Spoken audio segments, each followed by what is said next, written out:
Hi hello ನಮಸ್ಕಾರ ನನ್ನ YouTube ಫ್ಯಾಮ್ಲಿಗೆ. ಹೆಂಗಿದ್ದೀರಾ ಪ್ರಿಯ ಗೆಳೆಯರೇ ಗೆಳತಿಯರೇ? ನಾನಂತೂ ತುಂಬ ಚೆನ್ನಾಗಿದ್ದೀನಿ. ಸೊ ಇವತ್ತಿನ ವಿಡಿಯೋ ಏನು ಮಾತಾಡೋಕ್ಕೆ ಬಂದಿದ್ದೀನಿ ಅಂದರೆ ಪೋಸ್ಟ್ ಪಾರ್ಟಮ್ ಡಿಪ್ರೆಷನ್. ಒಂದು ಹೆಂಗಸು ಮಗುಗೆ ಜನ್ಮ ನೀಡಿದ ಮೇಲೆ ಒಳಗಾಗೋ ಮಾನಸಿಕ ಸ್ಥಿತಿ ಬಗ್ಗೆ ನಿಮ್ಮ ಹತ್ರ ಮಾತಾಡೋಣ ಅಂತ ಬಂದಿದ್ದೀನಿ. ಆ ವಿಡಿಯೋಲ್ಲಿ ಹೋಗೋಕ್ಕಿಂತ ಮುಂಚೆ ದಯವಿಟ್ಟು ನನ್ನ ಚಾನಲ್ನ ಸಬ್ಸ್ಕ್ರೈಬ್ ಮಾಡ್ಕೊಳ್ಳಿ, ಪಕ್ಕದಲ್ಲಿರೋ ಬೆಲ್ ಐಕಾನ್ನ ಪ್ರೆಸ್ ಮಾಡಿ. ಹಾಗಾಗಿ ಮುಂದಕ್ಕೆ ನಾನು ಹಾಕ್ತಾ ಇರೋ ಎಲ್ಲ ಇಂಟ್ರೆಸ್ಟಿಂಗ್ ವೀಡಿಯೋಸು ನಿಮಗೆ ನೋಡೋದಕ್ಕೆ ಮತ್ತು ನೋಟಿಫಿಕೇಷನ್ಸ್ ಬರೋದಕ್ಕೆ ಸಹಾಯ ಆಗುತ್ತೆ. ಸೊ ಈಗ ವಿಡಿಯೋ ಒಳಗಡೆ ಹೋಗೋಣ. ಸೊ ಫಸ್ಟ್ ಬಂದುಬಿಟ್ಟು ಪೋಸ್ಟ್ ಪಾರ್ಟಮ್ ಡಿಪ್ರೆಷನ್ ಅಂದರೆ ಏನು ಅಂದರೆ, ಇದು ಯಾವಾಗ ಬರೋದು ಅಂದರೆ, ತಾಯಿ ಜನ್ಮ ನೀಡಿದ ಮೇಲೆ ಮಗುಗೆ ಅಥವಾ ಒಂದು ಹೆಂಗಸು ಮಗುಗೆ ಜನ್ಮ ನೀಡಾದಮೇಲೆ ಈ ಫಸ್ಟ್ 40 ಡೇಸ್ ಏನಿದೆ ಅದು ತುಂಬಾ ಇಂಪಾರ್ಟೆಂಟು. ಏನಕ್ಕಂದರೆ ಅವಳಿಗೆ ಆಲ್ಮೋಸ್ಟ್ ಹೆಂಗಿರುತ್ತಂದರೆ, ಈ ಪ್ರೆಗ್ನೆನ್ಸಿ ಟೈಮಲ್ಲಿ ಅಟ್ಮೋಸ್ಟ್ ಲವ್, ಕೇರ್, ಅಫೆಕ್ಷನ್ ಎಲ್ಲನೂ ಕೊಡ್ತಾರೆ ಆ ಹೆಂಗಸಿಗೆ. ನಿನಗೇನು ಬೇಕು ತಿನ್ನು ಅಂತ ಎಲ್ಲ ಕೇರು ಅಫೆಕ್ಷನ್ ಅವಳಿಗೆ ಕೊಟ್ಟು ಡೆಲಿವರಿ ಆಗಿದ ತಕ್ಷಣ ಹಾರ್ಮೋನಲ್ ಇಂಬ್ಯಾಲೆನ್ಸ್ ಆಗುತ್ತೆ. ಹಾರ್ಮೋನಲ್ ಇಂಬ್ಯಾಲೆನ್ಸ್ ಆಗಿರೋದ್ರಿಂದ ಅವಳಿಗೆ ಅರ್ಥ ಆಗ್ತಾ ಇರಲ್ಲ, ಅವಳು ಏನಕ್ಕೆ ಈ ಥರ ಇದ್ದಾಳೆ, ಏನಕ್ಕೆ ಈ ಥರ ಆಗ್ತಾ ಇರೋದೆ ಅಂತ ಹೇಳ್ಬಿಟ್ಟು. ಆ ಟೈಮಲ್ಲಿ ಬಂದುಬಿಟ್ಟು ಖಂಡಿತ ಸುತ್ತಮುತ್ತ ಇರೋ ಕ್ಲೋಸ್ ಫ್ಯಾಮಿಲಿ ಮೆಂಬರ್ಸು ತುಂಬ ಸಪೋರ್ಟ್ ಸಿಸ್ಟಮ್ ಆಗಿರಲೇಬೇಕು. ಈಗ ಒಂದು ಸೆನ್ಸಸ್ ಪ್ರಕಾರ 7 in 1 ವುಮೆನ್, 7 in 1 ವುಮೆನ್ಗೆ ಖಂಡಿತ ಈ ಪೋಸ್ಟ್ ಪಾರ್ಟಮ್ ಡಿಪ್ರೆಷನ್ ಅನ್ನೋದು ಇದೆ. ನಾನು ಪೋಸ್ಟ್ ಪಾರ್ಟಮ್ ಡಿಪ್ರೆಷನ್ ಒಳಗಾಗಿದೆ ನನ್ನ 2ನೇ ಮಗಳಾದಮೇಲೆ. ಅದನ್ನು ನಾನು ಹೆಂಗೆ ಓವರ್ಕಮ್ ಆದೆ ಅಂತ ಹೇಳ್ಬಿಟ್ಟು ನಿಮ್ಮ ಹತ್ರ ಹೇಳೋಕ್ಕೆ ಬಂದಿದ್ದೀನಿ ನಾನು. ಸೊ ಫಸ್ಟ್ ಇದು ಏನಕ್ಕೆ ಈ ಪೋಸ್ಟ್ ಪಾರ್ಟಮ್ ಡಿಪ್ರೆಷನ್ ಸ್ಟಾರ್ಟ್ ಆಗುತ್ತೆ ಅಂದರೆ, ಲೇಡೀಸಿಗೆ ಮೇನಾಗಿ ಏನು ಫೀಲ್ ಆಗುತ್ತೆ ಅಂದರೆ, ಅವ್ರಿಗೆ ಯಾರು ಅಟೆನ್ಷನ್ ಕೊಡ್ತಾ ಇಲ್ಲ, ಎಲ್ಲ ಲವ್ ಕೇರ್ ಎಲ್ಲ ಮಗುಗೆ ಕೊಡ್ತಾ ಇದ್ದಾರೆ.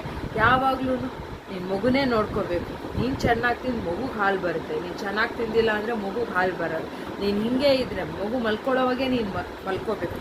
ಎಲ್ಲ ಪಾಯಿಂಟ್ಸು ರಿಲೇಟೆಡ್ ಟು ಮಗು ಇದ್ದಾಗ ಆಟೋಮ್ಯಾಟಿಕ್ಕಾಗಿ ಆ ಪರ್ಟಿಕ್ಯುಲರ್ ಪರ್ಸನ್ ಅಂದರೆ ಇಲ್ಲಿ ನಾನು ಇಂಪಾರ್ಟೆಂಟ್ ಇಲ್ವಾ, ಮಗು ಮಾತ್ರನೇ ಇಂಪಾರ್ಟೆಂಟಾ ಅನ್ನೋದು ಫೀಲ್ ಆಗೋಕ್ಕೆ ಸ್ಟಾರ್ಟ್ ಆಗ್ತಾರೆ.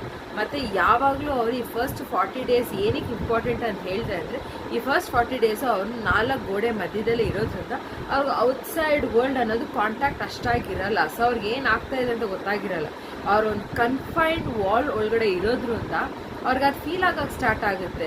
ಓಕೆ, ಇಷ್ಟೇ ನನ್ನ ಪ್ರಪಂಚನೇ ಇಷ್ಟೇ, ನಾನು ನನ್ನ ಮಗು ಟೈಮ್ ಕರೆಕ್ಟಾಗಿ ಊಟ ಕೊಡ್ತಾರೆ, ತಿನ್ನಬೇಕು ಅಂತ. ಆ ಟೈಮಲ್ಲಿ ಏನೇನೋ ಒಂದು ಆ್ಯಕ್ಟಿವಿಟೀಸ್ ಆ ಪರ್ಟಿಕ್ಯುಲರ್ ಲೇಡಿಗೆ ಡೆವಲಪ್ ಆಗುತ್ತೆ ಅಂತಂದರೆ, ಆ್ಯಂಗ್ಸೈಟಿ, ಆ್ಯಂಗರ್ ಇಶ್ಯೂಸ್, ಅಳೋದು, ಸುಮ್ಮನೆ ಅಳೋದು, ಕೋಪ, ಯಾರಾದರೂ ಏನು ಹೇಳೋಕ್ಕೆ ಬಂದರೆ ಕೋಪ ಬರೋದು, ಮತ್ತು ಎಸ್ಪೆಷಲಿ ನಿಮ್ಮ ಹಸ್ಬೆಂಡ್ಸ್ನ ನೋಡಿದ್ರೇ ಆ ಟೈಮಲ್ಲಿ ಅವ್ರ ಮೇಲೆ ಕಿರ್ಚಾಡಬೇಕು, ನನಗೆ ಏನಕ್ಕೆ ಈ ಥರ ಆಗ್ತಾ ಇದೆ, ಮತ್ತು ತುಂಬ ಭಯ ಬೀಳೋದು, ಅಯ್ಯೋ ನನ್ನ ಮಗುಗೆ ಏನಾದರೂ ಆಗೋಗುತ್ತಾ, ನಾನು ಕೇರ್ ಕೊಟ್ಟಿಲ್ಲ, ಅಟೆನ್ಷನ್ ಕೊಟ್ಟಿಲ್ಲ ಅಂದರೆ ಇವರೆಲ್ಲ ಹೇಳ್ದಂಗೆ ನನ್ನ ಮಗುಗೇನಾದರೂ ಆಗೋಗುತ್ತಾ ಅನ್ನೋದು ಫೀಲ್ ಆಗೋಕ್ಕೆ ಸ್ಟಾರ್ಟ್ ಆಗುತ್ತೆ. So ladies, please awake. Post partum depression is not A depression. ನೀವು ಅಂದ್ಕೊಂಡ್ರೆ ಇದರಿಂದ ಆಚೆ ಬರೋಕ್ಕೆ ಖಂಡಿತ ಸಾಧ್ಯ. ಇದೊಂದು ಮಾನಸಿಕ ರೋಗ ಅಲ್ಲ, ಆದರೆ ನೀವು ಅಂದ್ಕೊಂಡ್ರೆ ಇದರಿಂದ ಆಚೆ ಖಂಡಿತ ಬರ್ಬೋದು. ನಿಮ್ಮ ಮಗು ಅದು. ಬೇರೆಯವ್ರು ನಿಮ್ಮ ಮಗುಗೆ ಪ್ರೀತಿ ಕೊಡ್ತಾರೋ ಇಲ್ವೋ ಅಥವಾ ಅದ್ರ ಬಗ್ಗೆ ಎಲ್ಲ ನೀವು ಯೋಚನೆ ಮಾಡೋ ಅವಶ್ಯಕತೆ ಇಲ್ಲ. ನಿಮಗೆ ಈ ಟೈಮಲ್ಲಿ ಮೇನಾಗಿ ಇಂಪಾರ್ಟೆಂಟ್ ಇರೋದು ಬಂದ್ಬಿಟ್ಟು ನೀವು, ನಿಮ್ಮ ಮಗು. ನಿಮ್ಮ ಬಗ್ಗೆ ಯಾರಾದರೂ ಯೋಚನೆ ಮಾಡಿಲ್ವ ಅನ್ನೋದು ಬಿಟ್ಬಿಡಿ. ನೀವು ಹ್ಯಾಪಿಯಾಗಿ ಫಸ್ಟ್ ಮೇನಾಗಿ ಇದು ಹೆಂಗೆ ನೀವು ಓವರ್ಕಮ್ ಮಾಡೋಕ್ಕೆ ಥಿಂಕ್ ಮಾಡಬೇಕು. ನಾನು ಏನು ಮಾಡಿಕೊಂಡೆ ಇದನ್ನ ಓವರ್ಕಮ್ ಮಾಡೋದಕ್ಕೆ ಅಂತ ಹೇಳ್ಬಿಟ್ಟು ನಾನು ಫಸ್ಟ್ ಹೇಳ್ತೀನಿ. ನನ್ನ ಪ್ರಯಾರಿಟಿ ಯಾವಾಗಲೂ ಮಗುನೇ ಇತ್ತು. ಯಾರು ಏನಾದರೂ ಹೇಳಿ ಅಕ್ಕಪಕ್ಕ, ನನ್ನ ಪ್ರಯಾರಿಟಿ ಯಾವಾಗಲೂ ನನ್ನ ಮಗುನೇ ಇತ್ತು. ಸರಿ, ಟೈಮ್ ಕರೆಕ್ಟಾಗಿ ಊಟ ಕೊಡ್ತಾಯಿದ್ದು, ತಿಂತ ಅವಳು ಮಲಗೋ ಟೈಮಲ್ಲಿ ನಾನು ಮಲಗ್ತಾ ಇದ್ದೆ, ಎಲ್ಲ ನಡೀತಾಯಿದ್ದೆ. ನನಗೇನಾದರೂ ಲೋ ಅಂತ ಫೀಲ್ ಆಗ್ತಾ ಇದ್ದ ಟೈಮಲ್ಲಿ ನನ್ನ close family members, lovely members, ನನ್ನ ಕ್ಲೋಸ್ ಫ್ಯಾಮಿಲಿ ಮೆಂಬರ್ಸ್ ಯಾವಾಗಲೂ ನನ್ನ ಸುತ್ತ ಇರ್ತಾಯಿದ್ರು. ಅವರು ರೆಡಿಯಾಗಿದ್ದರು ನನ್ನ ಕಷ್ಟನ, ನನ್ನ ದುಃಖನ ಎಲ್ಲನೂ ಶೇರ್ ಮಾಡ್ಬೋದು, ನನ್ನ ಹ್ಯಾಪಿನೆಸ್ಸಲ್ಲಿ ಎಲ್ಲದಕ್ಕೂ ಬಂದು ಕೂರೋರು. ನಾನು ಹೆಂಗೆ ಫೀಲ್ ಆಗ್ತಾಯಿದ್ದೀನಿ, ನನ್ನ ಬಾಡಿ ಹೆಂಗೆ ಚೇಂಜ್ ಆಗಿದೆ, ನನ್ನ ಬಾಡಿ ಹೆಂಗೆ ಅದು ರೈಟ್ ವೇಗೆ ಬರ್ಬೋದು ಅಂತ ಗೈಡ್ ಮಾಡೋದಕ್ಕೆ ನನಗೊಂದು ಸೂಪರ್ ಫ್ಯಾಮ್ಲಿ ಇತ್ತು ನನ್ನ ಜೊತೆಗೆ. ಸೊ ನಿಮಗೂ ಆ ಥರ ಒಂದು ಫ್ಯಾಮಿಲಿ ಮೆಂಬರ್ಸ್ ಇದ್ದೇ ಇರ್ತಾರೆ. ದಯವಿಟ್ಟು ಅಂಥ ಫ್ಯಾಮಿಲಿ ಮೆಂಬರ್ಸ್ನ ಹುಡುಕಿ. ಅದು ನಿಮ್ಮ ತಾಯಿಯೇ ಆಗಿರ್ಬೋದು, ನಿಮ್ಮ ತಂದೆನೇ ಆಗಿರ್ಬೋದು, ನಿಮ್ಮ ಕ್ಲೋಸ್ ಕಸಿನ್ ಆಗಿರ್ಬೋದು, ನಿಮ್ಮ ಅಕ್ಕ ಆಗಿರ್ಬೋದು, ಯಾಕೆ ನಿಮ್ಮ ಅಣ್ಣ ಆಗಿರ್ಬೋದು, ನಿಮ್ಮ ಅತ್ತಿಗೆ, ಯಾರೇ ಆಗಲಿ ನಿಮ್ಮ ಕ್ಲೋಸ್ ಫ್ಯಾಮಿಲಿ ಮೆಂಬರ್ಸ್ ನಿಮ್ಗೆ ಇದ್ದೇ ಇರ್ತಾರೆ ಆ ಟೈಮಲ್ಲೂ. ಸೊ ನಿಮ್ಮ ಹಸ್ಬೆಂಡು ಇರ್ಬೋದು. ನಾನು ಫಸ್ಟ್ ಟಿಪ್ ಅದೇ ಫಾಲೋ ಮಾಡಿದ್ದು. ನನಗೇನಾದರೂ ಅನಿಸಿದ್ರೆ ನಾನು ನನ್ನ ಮನಸ್ಸಲ್ಲೇ ಇಟ್ಕೊಂಡು ಕೊರಗ್ತಾ ಇರಲಿಲ್ಲ. ನಾನು ಓಪನ್ ಆಗಿ ಹೇಳಿ ನನ್ನ ಆ್ಯಂಗ್ಸೈಟಿನ ನಾನು ಕಡಿಮೆ ಮಾಡ್ಕೊತಾ ಇದ್ದೆ. ಪ್ಲಸ್ ಆದಷ್ಟು ಕೋಪ ಬರದೇ ಇರೋಂಗೆ ನಾನು ಟ್ರೈ ಮಾಡ್ತಾಯಿದ್ದೆ. ಸೆಕೆಂಡು, ನಾನು ಬಂದ್ಬಿಟ್ಟು ಆಲ್ವೇಸ್ ನೈಟಿಯಲ್ಲಿ ಇದ್ರೂ ನೀಟಾಗಿ ಕೂದಲು ಬಾಚ್ಕೋಬೇಕು, ಡೈಲಿ ಸ್ನಾನ ಮಾಡಬೇಕು, ನೀಟಾಗಿ ಕೂದಲು ಬಾಚ್ಕೋಬೇಕು, ಕ್ರೀಮ್ ಪೌಡ್ರ್ ಹಚ್ಕೋಬೇಕು, ಮೇಕಪ್ ಮಾಡ್ಕೊಂಡಿಲ್ಲ ಅಂದರೆ ಸೆಲ್ಫ್ ಗ್ರೂಮ್ಡ್ ಆಗಿರಬೇಕು. ಸೊ ದಟ್ ನನಗೆ ನಾನೇ ನಾನು ಪೇಷಂಟ್ ಅಲ್ಲ, ನಾನು ಜಸ್ಟ್ ಡೆಲಿವರಿ ಕೊಟ್ಟಿದ್ದು, ನಾನು ಪೇಷಂಟ್ ಅಲ್ಲ. Please don't treat me as a patient ಅಂತ ನಾನು ಪ್ರತಿಯೊಬ್ಬರಿಗೂ ಹೇಳಿದ್ದೀನಿ. ನೀವು ಧೈರ್ಯವಾಗಿ ನಿಂತ್ಕೊಂಡು ಹೇಳಲೇಬೇಕು, you are not a patient.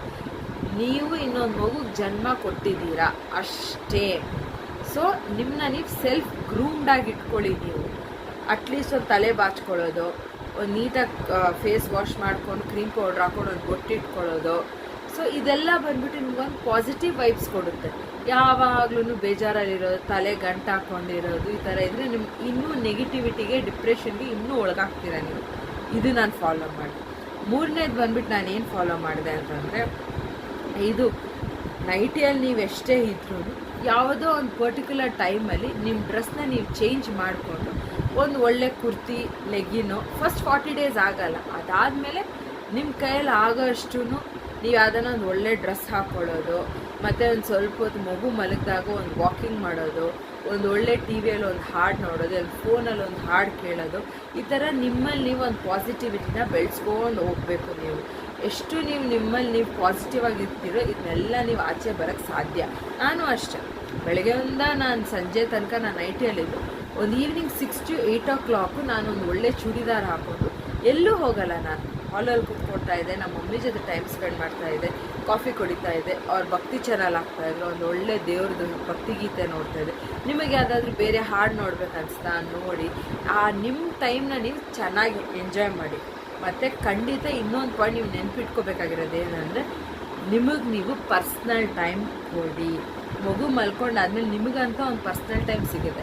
ಆ ಪರ್ಸ್ನಲ್ ಟೈಮಲ್ಲಿ ನೀವು ಏನು ಮಾಡ್ಬೇಕು ಅನ್ಕೊತಾ ಇದ್ದೀರಾ ಅದ್ರ ಬಗ್ಗೆ ನೀವು ಪ್ಲ್ಯಾನ್ ಮಾಡ್ಕೊಳ್ಳಿ. ಮತ್ತು ನಿಮ್ಮನ್ನ ನೀವು ಲವ್ ಮಾಡ್ಕೊಳ್ಳಿ. ಡೆಲಿವರಿ ಆದಮೇಲೆ ಪ್ರತಿಯೊಬ್ಬರು ಗೊತ್ತಿರೋದೆ ಬಾಡಿ ಖಂಡಿತ ಚೇಂಜಸ್ ಆಗೇ ಆಗುತ್ತೆ. ಅದನ್ನು ನೀವು ಆ್ಯಕ್ಸೆಪ್ಟ್ ಮಾಡ್ಕೊಳ್ಳಿ. ಆ್ಯಕ್ಸೆಪ್ಟ್ ಮಾಡಿಕೊಂಡು ನೀವು ಅದನ್ನು ಓವರ್ಕಮ್ ಆಗಿ ನೀವು. ಸೊ ನೀವು ಹಾರ್ಮೋನಲ್ ಇಂಬ್ಯಾಲೆನ್ಸ್ನ ರೈಟ್ ಫುಡ್ಡಿಂದ, ಪಾಸಿಟಿವ್ ಆ್ಯಟಿಟ್ಯೂಡಿಂದ ಮಾತ್ರನೇ ಬರೋಕ್ಕೆ ಸಾಧ್ಯ. ಸೊ ನೀವು ಯಾವಾಗಲೂ ನಿಮ್ಮನ್ನ ನೀವು ಲವ್ ಮಾಡಿ. Love your self, main first love your self. ನಿಮ್ಮನ್ನ ನೀವು ಎಷ್ಟು ಲವ್ ಮಾಡ್ತೀರೋ ಇದರಿಂದ ನೀವು ಅಷ್ಟೇ ಆಚೆ ಬರೋಕ್ಕೆ ಸಾಧ್ಯ. ನಿಮ್ಮನ್ನ ಲವ್ ಮಾಡಿದ್ರೆ ನೀವು ಸೆಲ್ಫ್ ಗ್ರೂಮ್ಡ್ ಆಗಿರೋಕ್ಕಾಗುತ್ತೆ, ಚೆನ್ನಾಗಿ ಡ್ರೆಸ್ ಆಗೋಕ್ಕಾಗುತ್ತೆ, ಮತ್ತು ನಿಮ್ಮ ಮಗುನೂ ನಿಮ್ಮನ್ನ ನೋಡಿ ಬೆಳೀತಾ ಇರೋ ಮಗುನು ನಿಮ್ಮ ಖುಷಿ ಮುಖನ ನೋಡಿ ಅದನ್ನು ತುಂಬ ಖುಷಿಯಾಗುತ್ತೆ. ಈ ಥರ ಕೆಲವೊಂದು ಇದೆ. ಹೌದು, ಪೋಸ್ಟ್ಮಾರ್ಟಮ್ ಡಿಪ್ರೆಷನ್ ತುಂಬ ಜನ ಹೋಗ್ತಾ ಇದ್ದಾರೆ, ಆದರೆ ನೀವು ಅಂದ್ಕೊಂಡ್ರೆ ಮಾತ್ರನೇ ಅದರಿಂದ ಆಚೆ ಬರೋಕ್ಕೆ ಸಾಧ್ಯ. ಸೊ ಇದು ಒಂದೊಂದು ಪರ್ಸನ್ಗೂ ಒಂದೊಂದು ಥರ ಇರುತ್ತೆ. ಆದರೆ ಇದು ನನ್ನ ಎಕ್ಸ್ಪೀರಿಯೆನ್ಸು, ನಾನು ಖಂಡಿತ ನಿಮ್ಮ ಹತ್ರ ಶೇರ್ ಮಾಡಬೇಕಂತ ಬಂದಿದ್ದೀನಿ. ಸೊ ನನ್ನ ಎಕ್ಸ್ಪೀರಿಯೆನ್ಸ್ ಯಾರಿಗೂ ಒಬ್ರಿಗೆ ಎಲ್ಲೋ ಒಂದು ಕಡೆ ಉಪಯೋಗ ಆಗುತ್ತೆ ಅಂತ ಅಂದ್ಕೊಂಡಿದ್ದೀನಿ. ಸೊ ದಯವಿಟ್ಟು ನಿಮಗೆ ಈ ವಿಡಿಯೋ ಇಷ್ಟ ಆಗಿದೆ ಖಂಡಿತ ಲೈಕ್ ಮಾಡಿ, ಸಬ್ಸ್ಕ್ರೈಬ್ ಮಾಡಿ. ನಿಮಗೇನಾದರೂ ಬೇರೆ ಈ ಥರ ಒಂದು ಒಳ್ಳೆ ಇಂಟ್ರೆಸ್ಟಿಂಗ್ ವೀಡಿಯೋಸ್ ಬೇಕು ಅಂತಂದರೆ ಕಮೆಂಟ್ ಸೆಕ್ಷನಲ್ಲಿ ಕಮೆಂಟ್ ಮಾಡಿ. ಮತ್ತು ಹೇಗಿತ್ತು ಇವತ್ತು ವಿಡಿಯೋ ಅಂತಲೂ ಖಂಡಿತ ತಿಳಿಸಿ. Okay, have a nice day, take care, bye.